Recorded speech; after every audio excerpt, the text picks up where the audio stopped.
Ya, halo semuanya. Kami dari kelompok 4. Di sini kami akan menjelaskan apa itu cyber ethic.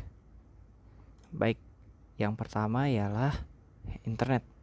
Internet sendiri merupakan seluruh jaringan komunikasi yang terhubung secara global antara satu dengan yang lainnya. Menggunakan media elektronik melalui internet, kita dapat memperoleh data atau sebuah informasi dengan mudah dan cepat.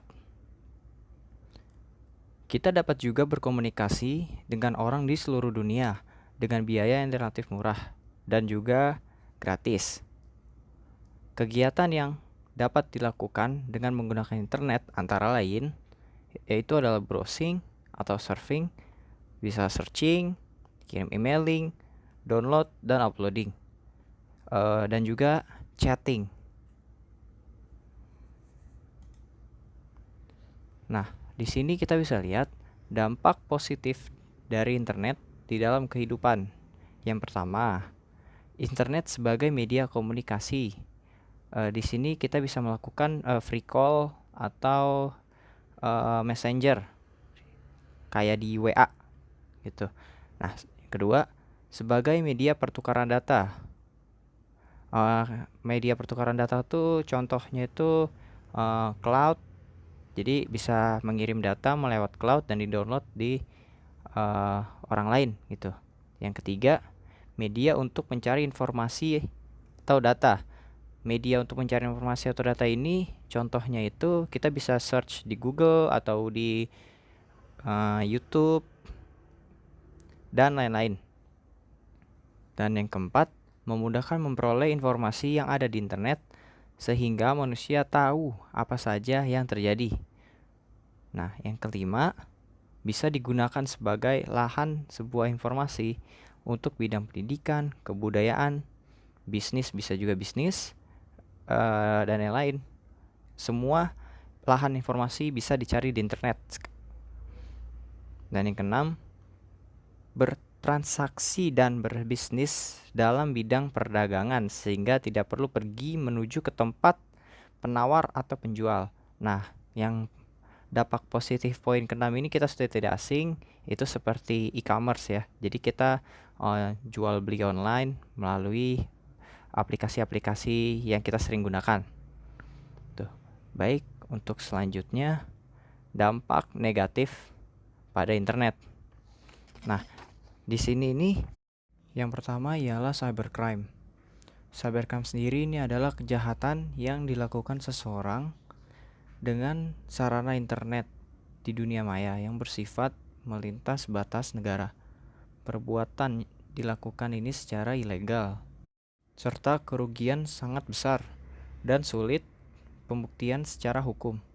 Bentuk cybercrime ini seperti hacking dan cracking. Dan yang kedua ialah scam. Scam ialah sebuah kebohongan yang dibuat untuk keuntungan pribadi yang merugikan orang lain. Contoh kasus yang sering dilakukan oleh orang-orang yang sering terjadi di Indonesia yaitu biasanya ada orang yang mengaku-ngaku dari perusahaan tertentu yang berpura-pura akan memberikan sebuah layanan yang secara tak disadari korban dapat membuat korban menyerahkan informasi pribadi. Biasanya ini terjadi pada aplikasi-aplikasi yang terdapat e-wallet di dalamnya. Korban akan dihubungi melalui telepon, lalu akan berpura-pura menjadi karyawan di perusahaan tersebut dan menanyakan kode OTP dari korban, yang seharusnya kode OTP tersebut tidak boleh dibagikan ke siapapun, bahkan ke perusahaan aplikasi tersebut. Tidak hanya itu, scam juga dilakukan pada jual beli online. Nah, penipuan jual beli online ini sangat marak juga terjadi di kebanyakan e-commerce yang secara langsung menghubungkan penjual dan pembeli. Biasanya ini terjadi pada jual beli online di sebuah forum-forum yang secara langsung memberikan transfer melalui direct ke penjual ataupun pembeli. Nah, ini nih dapat meningkatkan resiko sebuah penipuan. Dan yang ketiga dari dampak negatif internet ialah carding.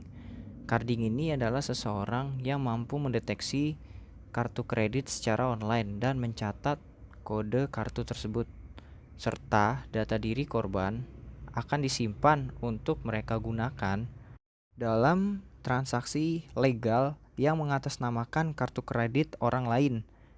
Dan juga kartu kredit ini yang mereka curi biasanya digunakan dalam pembayaran online yang ada pembayaran melewati kartu kredit seperti pembelanjaan barang atau ingin menginap di sebuah hotel seperti itu.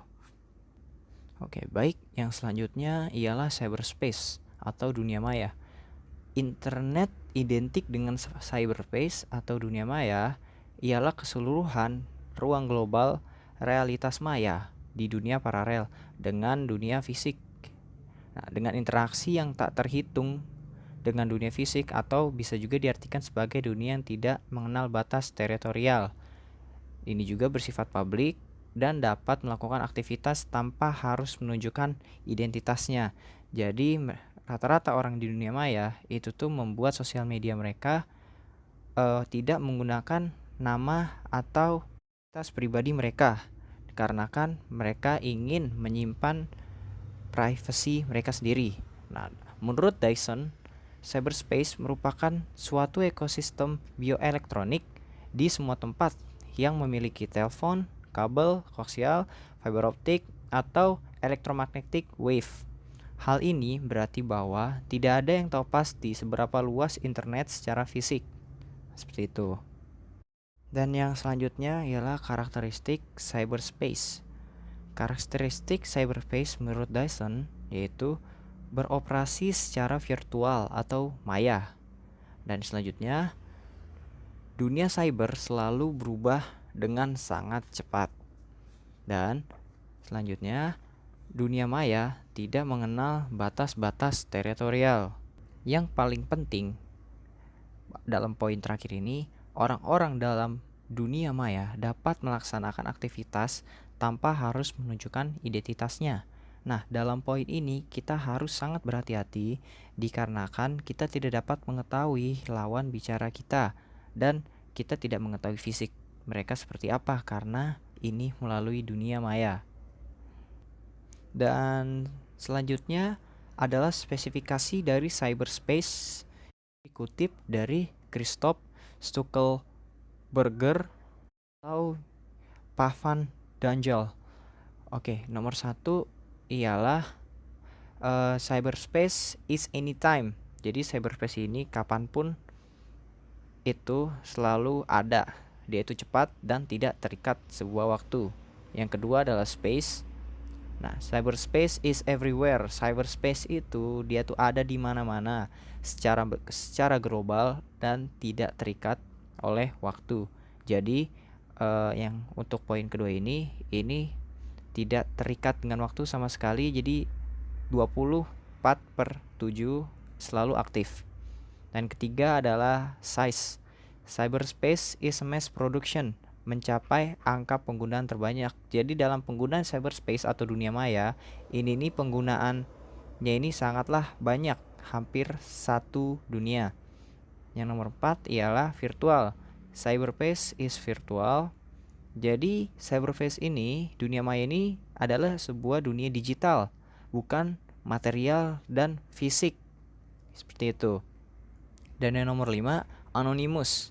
Cyberspace facilities multiple identities. Maksudnya dari sini, jadi hampir semua orang di dunia maya itu menggunakan identitas yang berganda. Contoh, kita membuat Instagram pasti nggak cuma 1, 2, atau 3. Nah, seperti itu contohnya. Dan yang keenam, money. Cyberspace seems to be to large extent for free. Dari sini ialah kita dapat mengakses sosial media atau di dunia maya ini sebagian besar gratis gitu, tidak dipungut biaya sama sekali. Dan yang terakhir ialah nomor 7, power. Cyberspace seems to be democratic, participatory, dan open. Maksudnya di sini cyberspace itu tampaknya itu dia tuh demokratis, partisipatif dan terbuka. Nah, di sini maksud poin dari sini adalah semua orang dapat mengungkapkan perasaan mereka masing-masing di dunia maya. Gitu. Mau mereka lebih demokratik atau partisipatif, semua itu terbuka untuk mereka semua. Dan untuk slide selanjutnya ialah apa itu cyber. Nah, untuk cyber sendiri di KBBI itu belum ada artian. Nah, belum ada artian sendiri. Penjelasan yang pasti kalau diartikan, ditranslate, artinya adalah dunia maya. Nah, untuk di sini saya kutip dari Wikipedia, kata cyber berasal dari kata cyberspace, dunia maya yang diciptakan oleh teknologi komputer dalam artian yang luas. Realitas maya yang diciptakan oleh dunia cyber juga merupakan realitas, tetapi tidak berwujud seperti hanya realitas fisik saja. Dan selanjutnya, apa itu ethics? Ethics atau etika memberikan orientasi tentang benar dan salah, baik dan buruk, berdasarkan pandangan dunia, agama, dan filosofi, dan sistem nilai lain-lainnya. Nah, orientasi ini bertujuan untuk mengambil keputusan berdasarkan nilai. Dan juga dengan adanya etika, jadi kita bisa menghargai seseorang atau kelompok agar tidak terjadinya kesalahpahaman yang menimbulkan sebuah perpecahan. Dan slide selanjutnya, apa itu cyber ethics? Cyber ethics sendiri adalah suatu aturan yang tak tertulis yang dikenal di dunia IT, suatu nilai-nilai yang disepakati bersama untuk dipatuhi dalam interaksi antar pengguna teknologi, khususnya teknologi informasi. Kemudian ada pula pengertian cyber ethic menurut para ahli. Yang pertama, menurut James Chan, etika cyber didefinisikan sebagai moral yang dibuat individu ketika menggunakan teknologi dan media digital ketika berada di internet. Dalam artian di sini, moral yang dimaksud merupakan perbuatan atau tingkah laku atau ucapan seseorang dalam berinteraksi dengan manusia lain, tetapi dengan menggunakan teknologi. Yang kedua, menurut Richard A. Spinello, penerapan etika ini yang menjelaskan tentang moral, hukum, dan isu sosial dalam pengembangan dan penggunaan teknologi cyber, yang dimana teknologi cyber itu ia definisikan pula sebagai spektrum besar yang membentang dari perangkat komputer hingga sekelompok jaringan komputasi informasi dan juga komunikasi. Ada 3 tujuan utama dari cyber ethic, yaitu yang pertama, untuk meminimalisir kejahatan dunia maya yang biasa disebut dengan cybercrime. Yang kedua, selain meminimalisir cybercrime, tujuan lainnya yaitu mengurangi penyebaran berita hoaks dan ujar kebencian, yaitu biasanya disebut dengan cyberbullying. Serta yang terakhir, mengurangi pembajakan karya yang mempunyai hak cipta. Di sini ada etika yang berkembang di dalam masyarakat. Ada 2, yaitu yang pertama, etika deskriptif. Etika yang berbicara mengenai suatu fakta. Arti fakta tersebut seperti tentang nilai dan pola perilaku manusia yang terkait dengan situasi dan realitas yang membudaya di dalam kehidupan masyarakat. Yang kedua, ada etika normatif. Etika normatif yaitu etika yang memberikan penilaian serta himbauan kepada manusia tentang bagaimana harus bertindak sesuai norma yang berlaku, seperti mengenai norma-norma yang menurun tingkah laku manusia dalam kehidupan sehari-hari. Selanjutnya ada netiquette. Cyber ethic kini memunculkan peluang baru di dalam bidang pendidikan, bisnis, layanan pemerintahan dengan adanya kehadiran internet, sehingga memunculkan netiquette. Netiquette merupakan panduan untuk bersikap dan berperilaku sesuai dengan kaidah normatif di lingkungan internet. Dengan mematuhi peraturan ini, maka akan sangat bermanfaat dan membantu dalam berkomunikasi dan serta berinteraksi dengan orang lain tanpa harus mengalami masalah atau tanpa harus mengalami salah pengertian dengan orang lain. Aturan inti dari netiquette, kita semua manusia, bahkan saat berada di internet sekalipun, diharapkan untuk tidak mengirim komentar yang menyerang, tapi bersikaplah saling membangun. Jangan pernah mengirim email atau mengirim postingan apapun yang tidak layak untuk disampaikan ke orang lain. Ikuti aturan seperti di kehidupan yang nyata saat online. Bersikap dan bertindak dengan selalu memperhatikan etika, dan jangan terburu-buru menyimpulkan sesuatu. Ingatlah di mana Anda berada ketika sedang online. Tidak semua orang mengikuti aturan yang sama, jadi diharapkan selalu bersikap terbuka, dan jika dibutuhkan bersikap kritis, tapi tetap konstruktif atau membangun, dan bukan bersikap sebaliknya yang negatif. Hormatilah orang lain ketika Anda sedang online. Postingan Anda yang akan dikirimkan ke grup harus yang sesuai. Yakinkan bahwa subjek dari postingan sesuai dengan isi posting, sehingga orang lain tahu bahwa postingan Anda tidak mengganggu topik diskusi saat itu. Ada pula pentingnya etika di dunia maya. Pengguna internet berasal dari berbagai negara yang mungkin memiliki budaya, bahasa, dan adat istiadat yang berbeda-beda. Pengguna internet merupakan orang-orang yang hidup di dalam dunia anonimus, yang tidak mengharuskan pernyataan identitas asli dalam berinteraksi. Harus juga diperhatikan bahwa pengguna internet akan selalu bertambah setiap saat dan memungkinkan masuknya penghuni baru di dunia maya tersebut. Kita lihat di sini tindakan ilegal di dalam dunia maya dalam kehidupan sehari-hari. Aturan dasarnya adalah jangan melakukan sesuatu di dunia maya yang dianggap salah atau ilegal dalam kehidupan sehari-hari. Tindakannya seperti berusaha mendapatkan akses tidak sah ke sumber daya internet, mengganggu tujuan penggunaan internet, memboroskan sumber daya melalui tindakan semacam itu, menghancurkan integritas informasi berbasis komputer. Saat ini banyak sekali pelanggaran terhadap cyberetik. Pelanggaran tersebut dapat berupa cybercrime, cyberbullying, kasus pornografi, dan spyware. Berikut ini penjelasan lebih lanjut. Pertama, cybercrime, yang merupakan kejahatan dunia maya yang dilakukan individu atau sekelompok orang yang menyerang sistem keamanan komputer atau data-data yang ada di dalam komputer, seperti peretasan, hacking, carding, menyebarkan konten ilegal.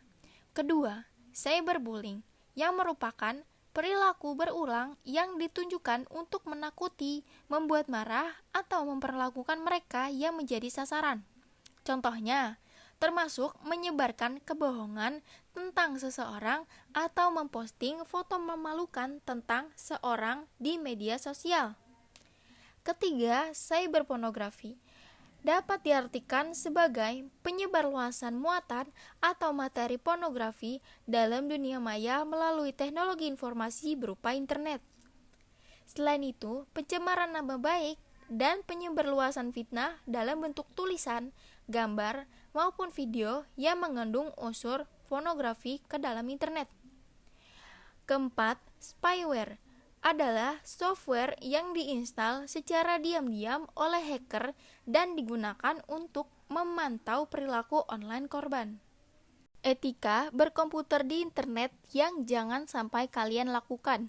Yang pertama, jangan menggunakan bahasa yang kasar atau menyinggung, seperti mengejek-ngejek orang lain atau mencemarkan nama baik siapapun. Yang kedua, jangan menjadi pelaku penjailan di internet, seperti pemalsuan web. Ketiga, jangan menyebut nama orang, berbohong tentang mereka, dan mengirim gambar yang memalukan mereka, dan juga jangan melakukan apapun untuk mencoba menyakiti mereka. Keempat, jangan menyalin informasi dari internet dan mengklaimnya sebagai milik Anda. Dalam artian di sini, jangan mengambil sesuatu secara sembarangan tanpa izin. Terakhir, mematuhi batasan hak cipta saat mengunduh materi, termasuk perangkat lunak, permainan, film, atau musik dari internet, seperti tidak menonton film, musik, game, aplikasi, apapun yang bajakan. Dalam hal ini, kita sebagai mahasiswa mengetahui peranan yang harus kita lakukan agar terhindar dari cyber etik, yaitu pertama, berhati-hati dalam menggunakan data dan informasi. Dalam menggunakan data dan informasi, kita harus berpikir kritis, serta harus menyimpan data tersebut dengan aman, menggunakan data dengan baik, dan mencerna lagi informasi yang kita dapat agar tidak terjadinya hoaks yang berkepanjangan. 2. Selanjutnya kita harus berpikir sebelum bertindak. Jadi, apabila kita ada mendapatkan informasi apa saja yang kita dapatkan, kita harus mencari tahu terlebih dahulu sumbernya yang terpercaya atau tidak. Ketiga, menjaga data yang vital atau penting, seperti biodata kita, foto, dan paspor dengan baik. 4. Mengatur batasan dalam bersosial dalam dunia internet, seperti menyaring teman-teman yang baik, melihat konten-konten yang baik, dan jangan terlalu menghabiskan waktu berlama-lama di sosial media. Ya, terima kasih. Eh, Setelah disampaikan beberapa poin-poin mengenai teori-teori dari cyber ethics oleh rekan saya sebelumnya, pada kesempatan kali ini saya, Kevin, dan rekan satu lagi, Hana, akan menyampaikan beberapa contoh kasus dari cyber ethics. Yang pertama mengenai komentar penghinaan.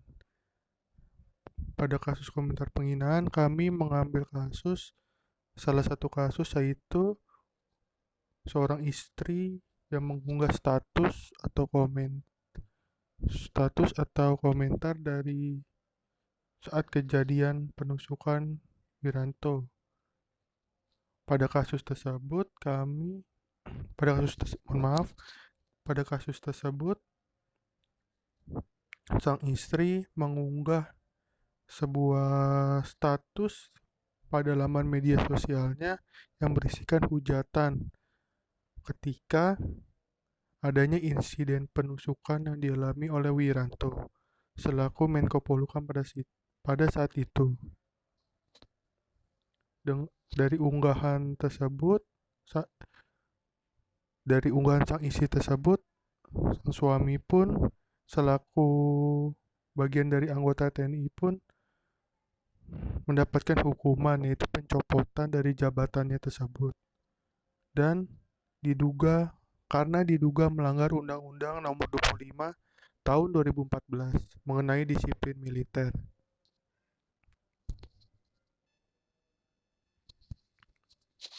Berikut kami juga menampilkan salah satu unggahan dari istri anggota TNI tersebut. Dari yang teman-teman bisa lihat, sang istri mengunggah salah satu foto, mengunggah status yang berisikan yang dianggap menghujat seorang Menko Polhukam, yaitu Bapak Wiranto. Dari kasus tersebut dibuktikan bahwa keinginan untuk mengemukakan pendapat sebelumnya memang diperbolehkan. Namun, dengan diperbolehkan tersebut, lantas tidak jadi disalahgunakan seperti pada kasus tersebut. Apalagi dari kasus di atas dilakukan oleh seorang istri dari anggota TNI. Sebelumnya telah diketahui bahwa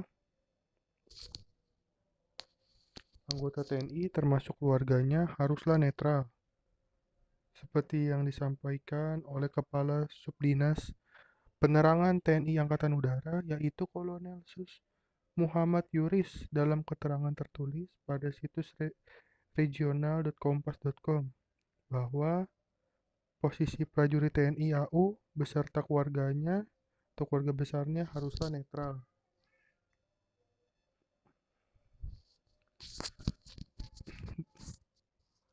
Dari kasus tersebut pula dapat diimplikasikan sebagai polemik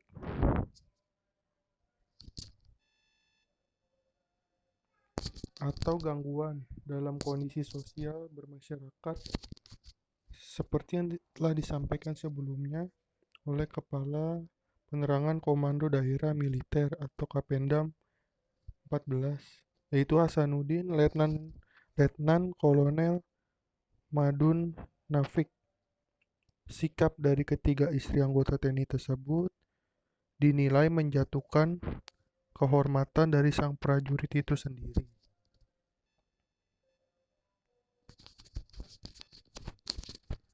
Berikut adalah kasus yang kedua.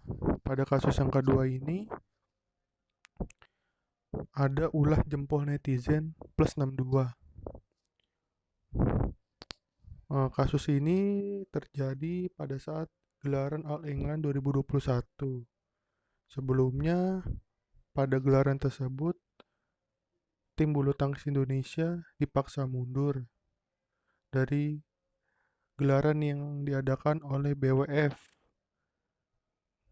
Badminton World Federation.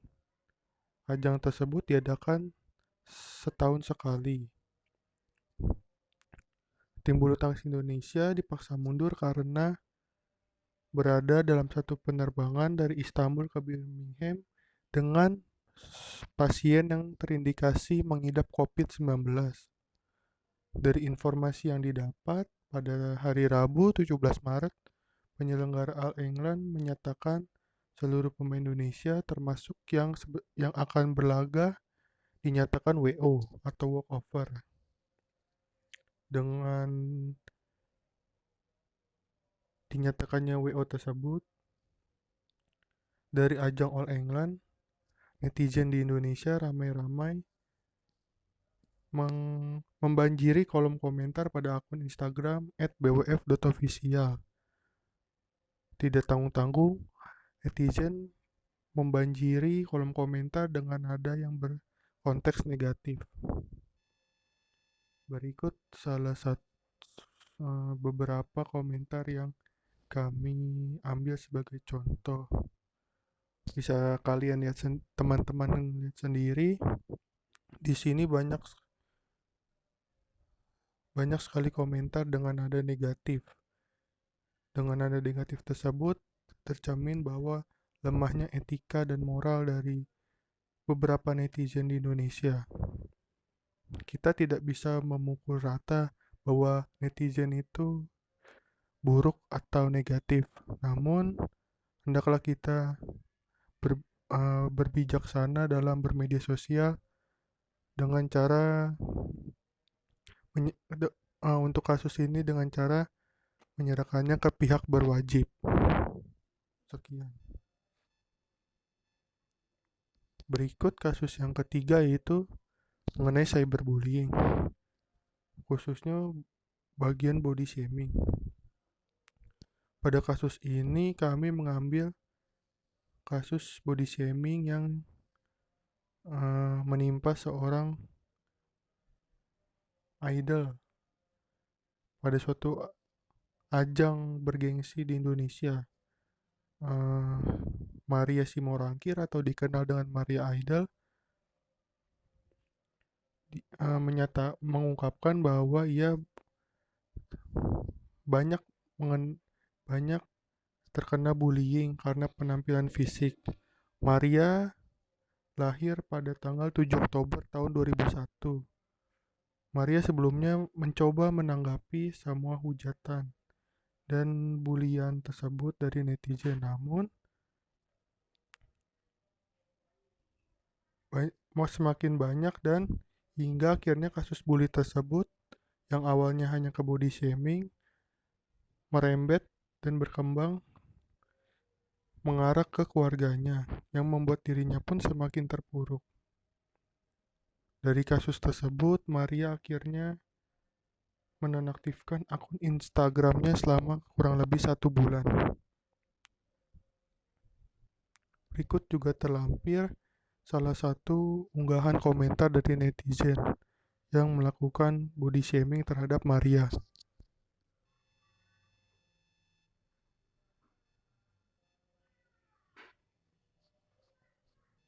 Cyberbullying merenggut nyawa. Pada kasus cyberbullying yang merenggut nyawa terjadi kepada mantan personil anggota FX yang bernama Suli.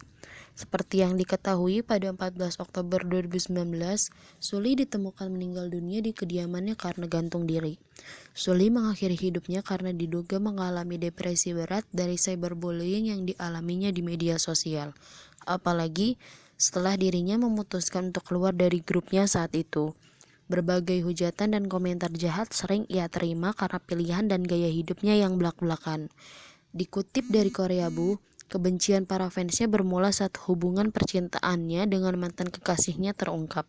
Para penggemarnya menganggap kekasihnya telah merebut Suli dari hati mereka. Bahkan setelah keduanya berpisah pada tahun 2017, komentar jahat tersebut tak juga mereda. Selain itu, gaya berpakaian dan juga pemikirannya membuat ia menjadi bahan bulan-bulanan media hiburan Korea. Seperti saat Suli memutuskan untuk tidak mengenakan bra dalam sejumlah foto. Suli menyatakan secara terbuka ketidaksetujuannya untuk mengenakan bra. Baginya, bra tidaklah menyehatkan.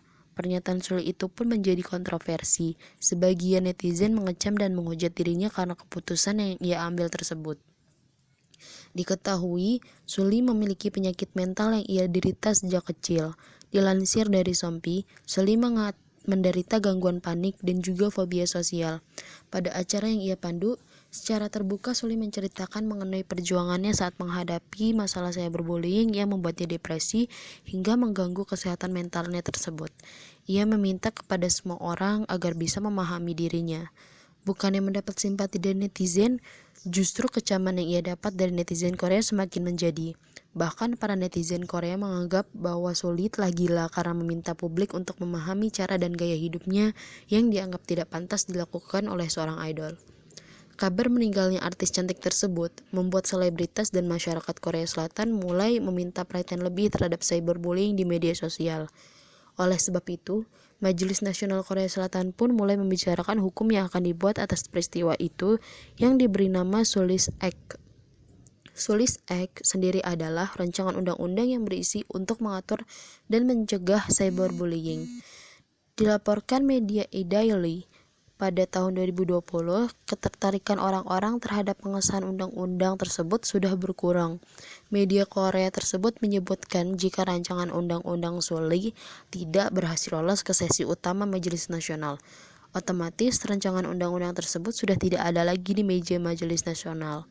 Untuk mengatasi cyberbullying di Korea Selatan sendiri, situs-situs pencarian di Korea Selatan seperti Naver, Daum, dan Net memutuskan untuk menonaktifkan kolom komentar di situsnya. Hal tersebut dilakukan demi melindungi artis dan mengurangi komentar jahat netizen Korea. Kasus selanjutnya adalah rasisme online. Beberapa waktu lalu, media sosial di Indonesia dihebohkan dengan video seorang pria asal Korea Selatan yang diduga melakukan penghinaan dan rasisme terhadap wanita dan juga negara Indonesia. Hal itu bermula saat seorang wanita asal Indonesia tengah berbincang dengan pria tersebut dalam sebuah aplikasi video chat Ome TV. Pria yang tak diketahui namanya tersebut melontarkan hinaan terhadap wanita asal Indonesia dengan menyebut bahwa wajahnya jelek. Tidak hanya itu, dia juga menyebut bahwa orang Korea Selatan memiliki derajat yang lebih tinggi daripada orang Indonesia. Usai ramai dan viral di media sosial, sejumlah netizen Indonesia pun mulai mencari akun Instagram pria tersebut. Setelah berhasil menemukan akun Instagram yang diduga milik pria Korea Selatan itu, unggahan pria tersebut mulai dipenuhi komentar dari netizen Indonesia.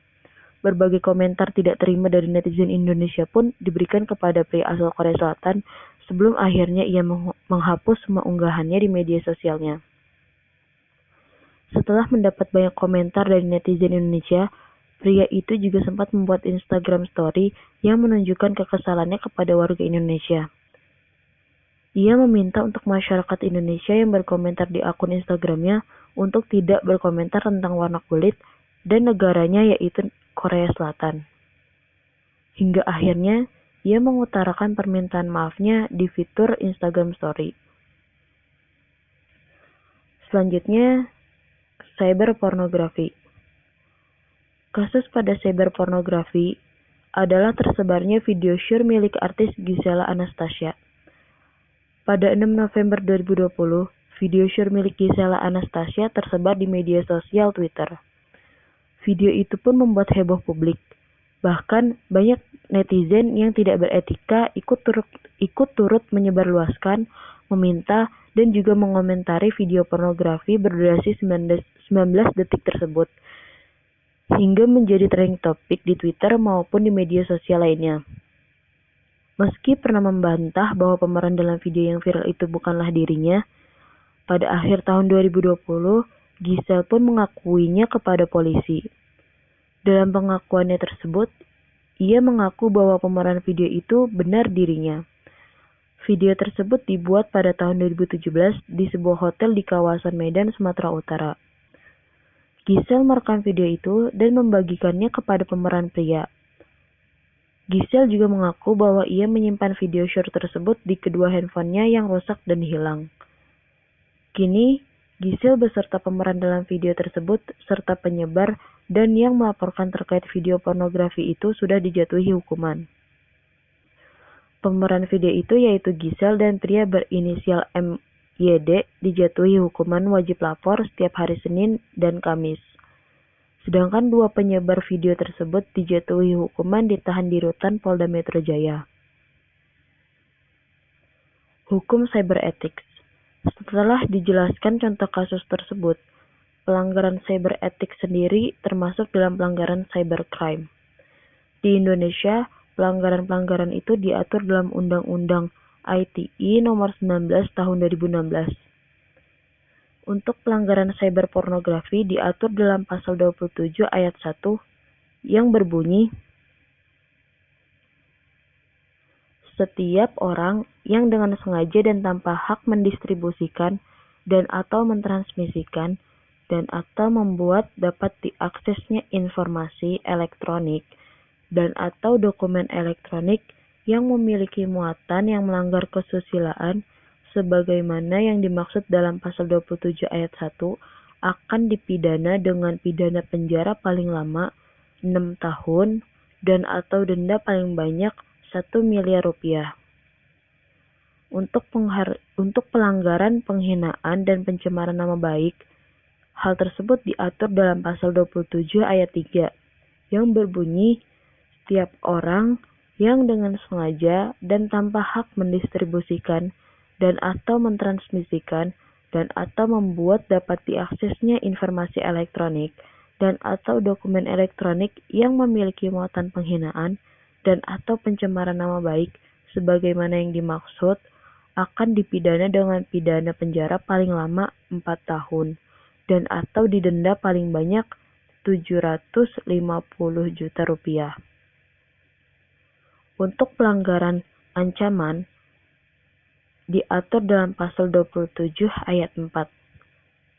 Setiap orang yang dengan sengaja dan tanpa hak mendistribusikan dan atau mentransmisikan dan atau membuat dapat diaksesnya informasi elektronik dan atau dokumen elektronik yang memiliki muatan pemerasan dan atau pengancaman sebagaimana yang dimaksud dalam Pasal 27 Ayat 4 akan dipidana dengan pidana penjara paling lama 6 tahun dan atau didenda paling banyak 1 miliar rupiah. Selanjutnya, pelanggaran mengenai ujaran kebencian diatur dalam Undang-Undang Pasal 28 Ayat 2 yang berbunyi, setiap orang dengan sengaja dan tanpa hak menyebarkan informasi yang ditujukan untuk menimbulkan rasa kebencian atau permusuhan individu dan atau kelompok masyarakat tertentu berdasarkan atas sara akan mendapat pidana penjara paling lama 6 tahun dan atau denda paling banyak 1 miliar rupiah. Slide selanjutnya adalah sumber referensi. Seperti yang tercantum dalam slide tersebut, Itu adalah referensi-referensi yang kami ambil untuk memenuhi dan melengkapi dari presentasi kelompok kami kali ini. Terima kasih.